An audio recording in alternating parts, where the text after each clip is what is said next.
Dalle grandi opere ai grandi elettori, questo è il titolo della puntata di oggi di Screenshot. Il passo è breve perché di questi giorni la notizia è innanzitutto che RFI avrebbe rinunciato al progetto dell'alta velocità nel tratto di Latisana, ed è di questi giorni anche che i consiglieri regionali hanno eletto i rappresentanti che andranno a votare per il nuovo capo dello Stato. Ne parliamo oggi con Cristian Sergo, qui vicino a me. Buonasera. Buonasera, Movimento grazie per 5 l'invito. Stelle, capogruppo in Buonasera Consiglio a tutti. regionale. Allora Sergo, prima di tutto entriamo nel merito della notizia, quella che ho anticipato inizialmente sulla questione grandi opere, ma soprattutto su questa RFI che io uso il condizionale, avrebbe rinunciato, non c'è una nota ufficiale se non sbaglio, ma non so se lei ha una notizia in merito riguardo a questa variante di Latisana che per voi era un grande spreco di soldi per un vantaggio minimo. Ma sicuramente, ma più che uno spreco di soldi per noi era anche un'opera che avrebbe causato notevoli disagi anche ai cittadini di Latisana e quindi anche l'amministrazione comunale, devo dire, sia la precedente che anche l'attuale si sono sempre espresse in maniera contraria, per cui effettivamente non si capiva chi voleva quest'opera e soprattutto perché fosse poi così necessario, diciamo, prevederla.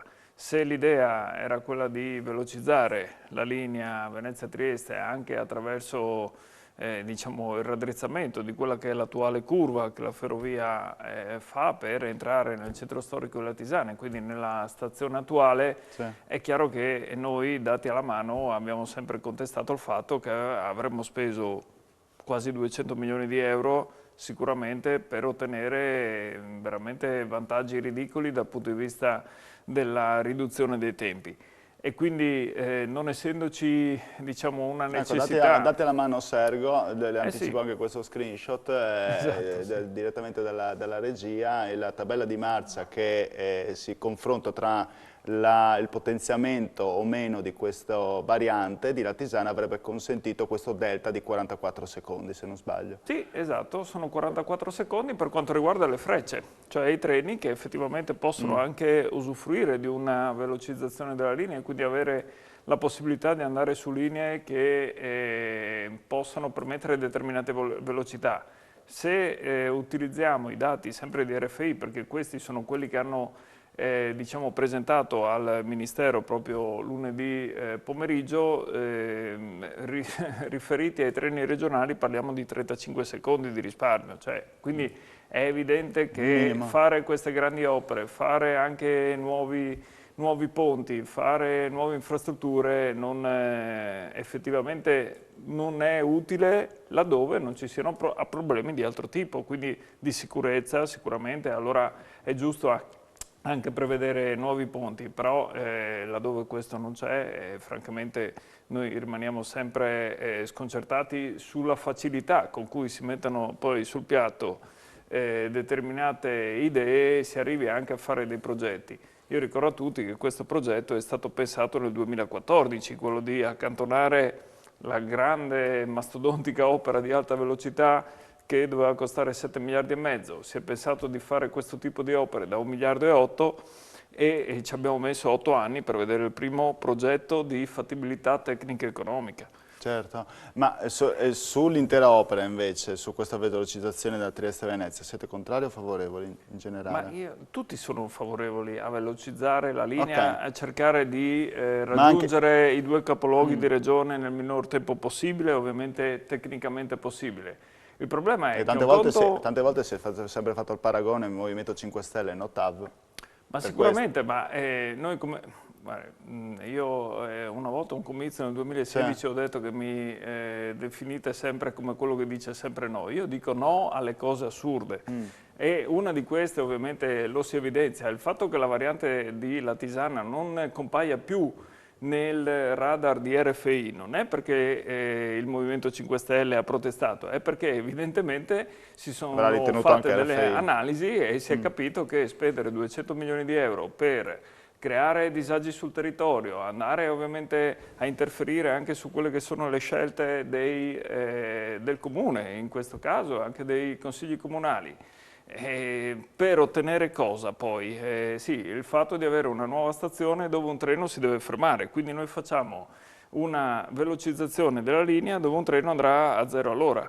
Cioè, è questo il ragionamento che francamente abbiamo sempre contestato. Poi, C'è un'altra parte che è quella che riguarda il Carso Triestino, dove si prevede un'altra variante lì di 20 km che dovrebbe costare quasi 1 miliardo di euro, che noi lo diciamo da ormai anche questo 5-6 anni che c'è questa volontà.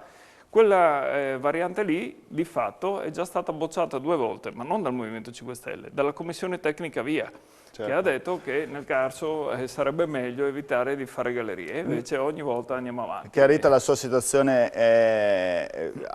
l'ha detto chiaramente anche nel corso di questa trasmissione, no grandi opere, insomma, se ritenute dannose per l'ambiente o poco vantaggiose per gli stessi utenti. Ma se ci sono opere utili noi siamo sempre favorevoli, tant'è che in queste opere che invece sono state mantenute, è ovvio, ci sono opere che vanno fatte subito, ma anche il potenziamento tecnologico della linea stessa fa recuperare 7 minuti.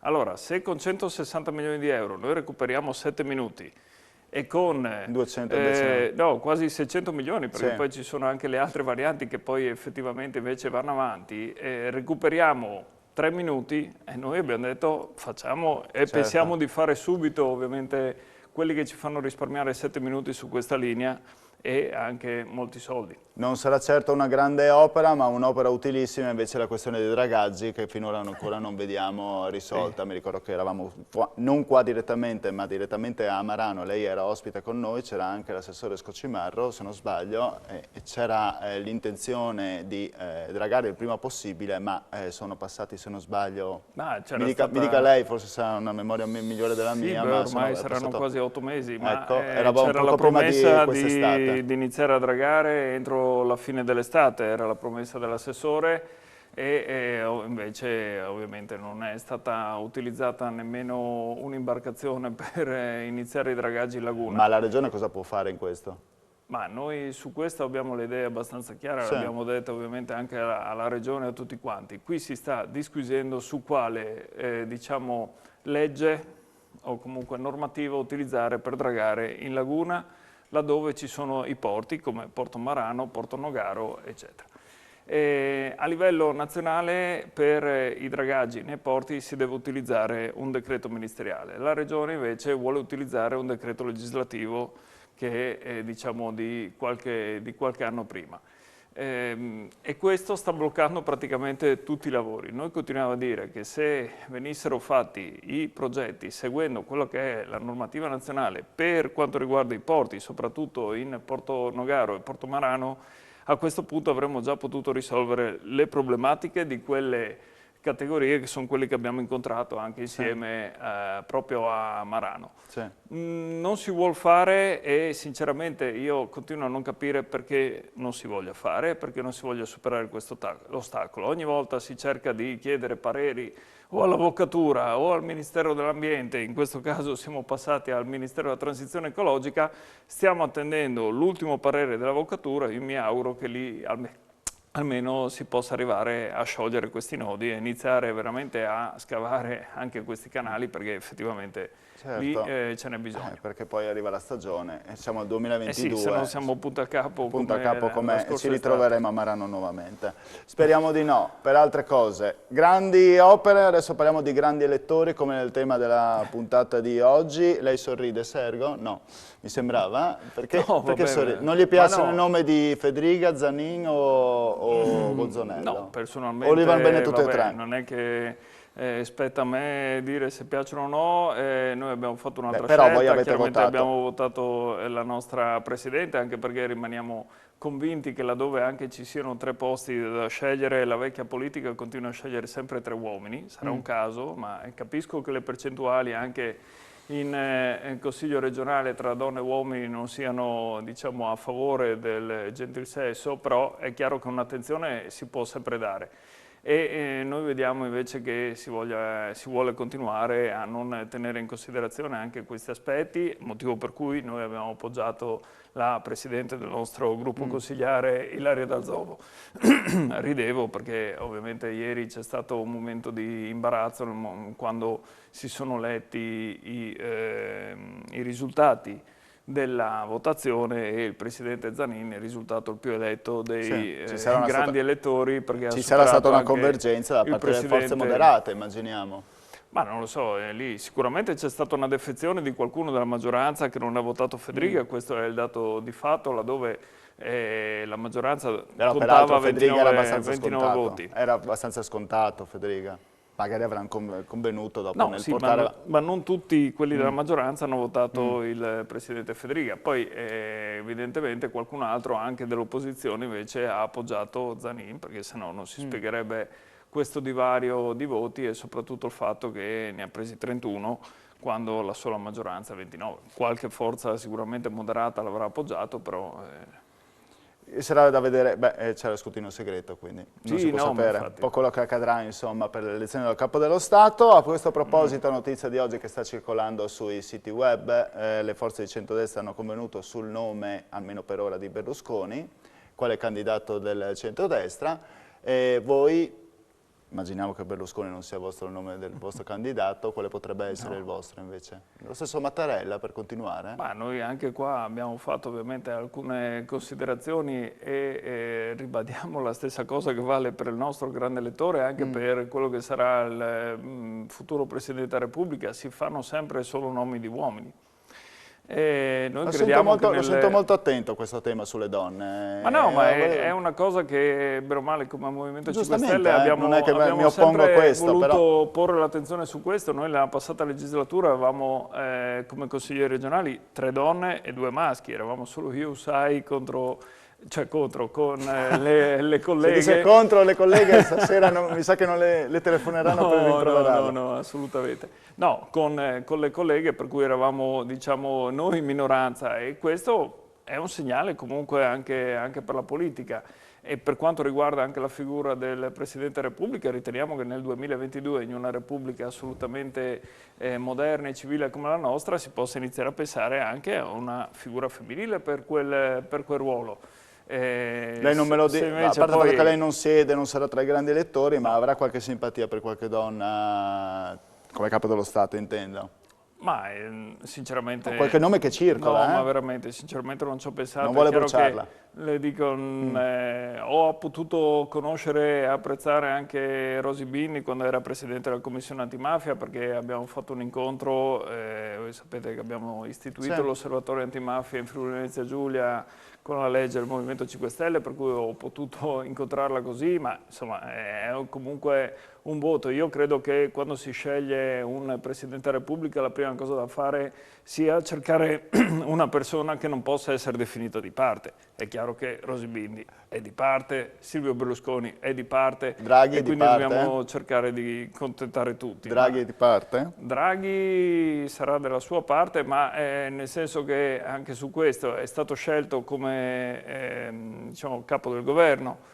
Io ho seguito anche tutte le discussioni che si fanno a livello nazionale da parte del Movimento 5 Stelle e in questi giorni, vista anche la situazione che stiamo attraversando e vivendo anche per quanto riguarda la pandemia, credo che in questo momento non ci siano le condizioni per un cambio di governo, non tanto per non avere Draghi come Presidente della Repubblica, se poi questa dovesse essere la scelta delle forze politiche, ma soprattutto in ottica che per fare un nuovo governo ci passa qualche mese e io credo che in questo momento non possiamo aspettare così tanto.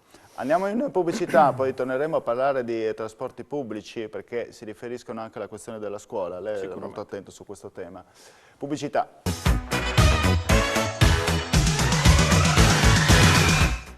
Eccoci qua con l'ultima puntata della settimana di Screenshot a parlare di grandi opere, grandi elettori, insieme a Cristian Sergo. Abbiamo un po' sviscerato alcuni temi, torniamo a parlare di trasporti, in questo caso con cui abbiamo iniziato la puntata. Non parliamo di ferrovia in questo caso, ma parliamo di autobus, di corriere di linea, extraurbane, perché questo ha un risvolto anche per quanto riguarda la capienza, il Super Green Pass, ha un risvolto anche per quanto riguarda la scuola, i nostri cari figli che in questo momento rischiano tantissimi, anzi lo sono già, di andare in DAD. Si parla adesso di scuola, si ritorna a parlare di scuola, ma sempre all'ultimo secondo senza risolvere il problema che riguarda i trasporti alla fine. Eh sì, perché ogni volta che c'è una riapertura delle scuole dopo un periodo Ci di si accorge che vacanza, esistono le scuole. ovviamente ci si pone il problema di come affrontano, diciamo, anche ovviamente i gestori del servizio questo servizio.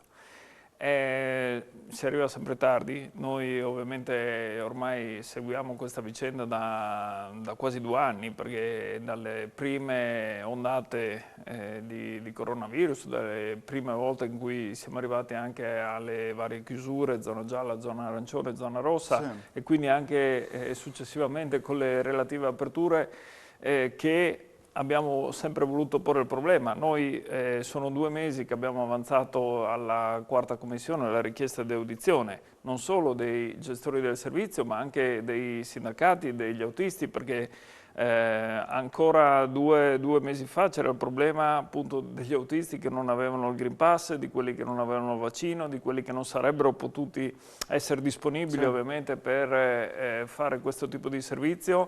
E allora prima avevamo il problema di reperire i bus, abbiamo cercato ovviamente di utilizzare tutti quei bus e tutte quelle corriere che non vengono impiegate per motivo turistico anche nella nostra regione, e adesso quando avevamo risolto quasi quel problema abbiamo il problema inverso, che non abbiamo gli autisti, tant'è che tutti noi ovviamente ogni giorno dobbiamo confrontarci con quelle che sono le cancellazioni delle singole tratte, ma non c'è solo il problema degli autisti, c'è anche il problema della sicurezza anche a bordo, perché comunque anche in questi giorni ci vengono segnalati casi dove non ci sono controlli per chi non ha la mascherina, banalmente, per chi non ha la FFP2, per chi non ha magari neanche il Green Pass, perché ovviamente la gente sale, gli autisti non è che possono fare gli autisti controllori, controllanti e tutto quanto. Perché in questo caso, rispetto a quella questione delle grandi opere di RFI che mi diceva prima, in questo caso il tempo è denaro, o è meglio anche denaro per l'istruzione, perché in fin dei conti uno non è che può andare a controllare tutti gli studenti che vengono su per poi tornare a guidare ed essere in orario col traffico che c'è in giro. Modalità ce ne potrebbero anche essere. Non è semplicissimo. Se le aziende di trasporto non hanno previsto nemmeno che da agosto, quando si è iniziato a parlare di Green Pass, a novembre, dicembre, quando effettivamente poi era risultato anche obbligatorio per lavorare in determinati servizi, che avrebbero loro stesse avuto bisogno di personale per fare questo tipo di attività. E io credo che bene o male problematiche di soldi e risorse in certi casi veramente non ci siano, perché poi stiamo parlando di aziende che hanno fatto utile anche l'anno passato con tutti i lockdown che ci sono stati, e quindi non è un problema chiaramente di soldi. Lei parli di mancanza di coordinamento e di organizzazione, non certo di voglia, di intenzione. Sì, ma evidentemente qualcosa è mancato. Noi come Consiglio regionale ad agosto c'è stata una proposta della Giunta regionale di stanziare 3 milioni di euro per installare i filtri d'aria nei bus, un qualcosa che comunque sapevamo sarebbe arrivato tardi anche per l'inizio dell'anno scolastico, però poteva essere un segnale, magari qualcosa di utile adesso. Non è stato montato neanche un filtro, di quei soldi ne sono stati trattenuti solo 500.000 dalle aziende, il resto, praticamente buona parte, è ritornato nelle casse della regione perché non sapevano come spenderli. C'erano stati delle sperimentazioni che però non sappiamo a cosa abbiano portato, ma di fatto la situazione è questa, per cui si sono utilizzati alcuni sistemi ovviamente per abbattere anche la carica batterica virale all'interno dei bus, però i filtri non si sono usati. Stessa cosa vale per le nostre aule, se ne parlava ancora un anno fa, c'erano anche colleghi del Partito Democratico che avevano avanzato richiesta di stanziare questi soldi, ma poi non sono stati né stanziati né utilizzati. Chi ha fatto qualcosa invece c'erano le banche a rotelle, sono stati buttati via. Me lo conceda questa. Lo sa come, come la pensiamo. Come pensano tutti. Chiaramente chi ha fatto qualcosa erano le banche a rotelle, ma dopo sono stati buttati via. Ma ci potevano essere, ovviamente potevano essere anche quelli di aiuto. È chiaro che i banchi a rotelle hanno anche un'altra funzione dal punto di vista didattico e non servono solo per il discorso della pandemia. Certo, non servivano solo quelli. Esatto, per cui c'era anche la problematica dei dirigenti scolastici che effettivamente li hanno poi richiesti, perché quella era stata una messa a disposizione di risorse del governo, poi qualche preside ovviamente ha ritenuto che potessero essere utili e quindi ovviamente li ha comprati, poi se li ha utilizzati o no, quello va da sé che anche i presidi magari quando hanno iniziato a fare quel tipo di ragionamento forse non pensavano di trovarsi meglio rinviare le in scuole a questa fine solfa. gennaio, secondo lei, in questo momento, oppure per garantire la presenza? Ma qui apriamo veramente il dibattito su tutto Non, quello che è non la abbiamo tantissimo situazione tempo. pandemia, Era Covid e era una quant'altro. domanda a bruciapelo, a sua sensazione, non è che Ma qualcuno... bisogna capire, perché noi abbiamo il ministro che continua a dire che la scuola è uno dei luoghi più sicuri dove ovviamente i ragazzi rischiano di meno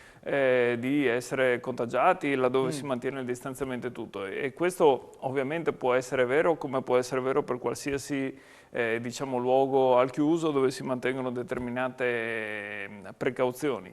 E quindi prendersela sempre con la scuola in presenza secondo me è sbagliato. Bisogna fare tutto il possibile affinché i nostri ragazzi possano frequentare le scuole nella maniera più sicura possibile. Se questo non si può fare, allora sì, giustamente, come per tutte le cose, anche perché ho visto i dati di oggi, ci stiamo avvicinando sempre di più alla zona arancione, per cui fra poco non sarà neanche più una decisione da prendere o non prendere. A meno che non cambierà qualcosa con la questione delle proposte dei governatori che chiedono l'eliminazione dei colori, l'eliminazione dei positivi asintomatici e la libertà senza il test qualora uno diventi positivo e sia però con la terza dose. Di tutte queste proposte lei sarebbe d'accordo? Cioè in questo momento liberare un po' di più piuttosto che avere tanta gente in quarantena? Perché poi non voglio parlare a nome ovviamente di chi che sia, personalmente dico solo una cosa, ci lamentiamo e se andate a vedere anche i bollettini e le dichiarazioni dell'assessore Riccardi,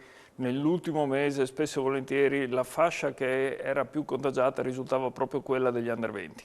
Certo, su questo non c'è dubbio. Dei contagiati. Poi chiaramente tra quelli magari sono quelli che hanno meno sintomi e però siamo sempre lì, dobbiamo capire quanto questo faccia circolare il virus.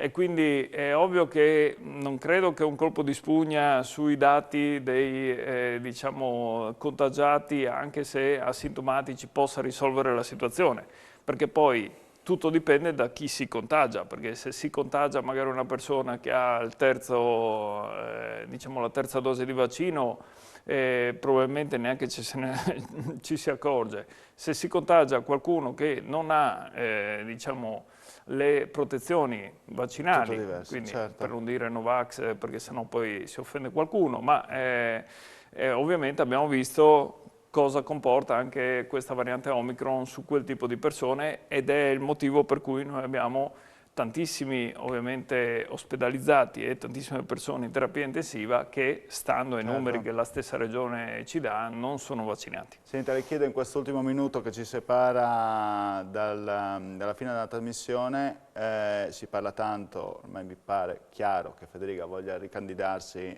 nel 2023.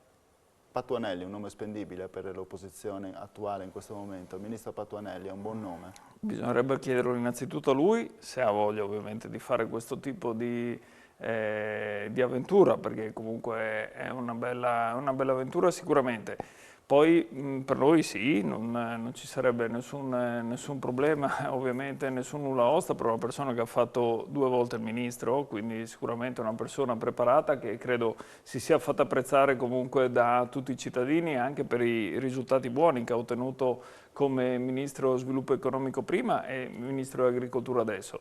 Poi ovviamente una scelta del genere spetta anche a eventuali altre forze politiche, altrimenti poi anche lì si dovrà fare una valutazione se saremo solo noi a sostenerlo oppure no. Però anticipato sicuramente la domanda successiva se sarete insieme col PD oppure se sarete di nuovo da soli. Sicuramente, diciamo una cosa, Stefano Patuanelli parte dal fatto che per 2 volte ha ottenuto la fiducia anche delle forze di centrosinistra per diventare ovviamente ministro, prima con il governo Conte 2 adesso con il governo Draghi, per cui evidentemente poi sarebbe difficile per qualcun altro dire no, non ci va bene. Però è chiaro, la figura del governatore è un'altra partita e quindi da qui mi auguro anche ai prossimi mesi, quindi di non aspettare troppo, si riuscirà a capire anche quello che sarà il nostro candidato per le regionali 2023. Bene, grazie Cristian Sergo per averci tenuto compagnia. Grazie a voi voi telespettatori, vi auguro un buon weekend, arrivederci. Grazie a voi, buona serata.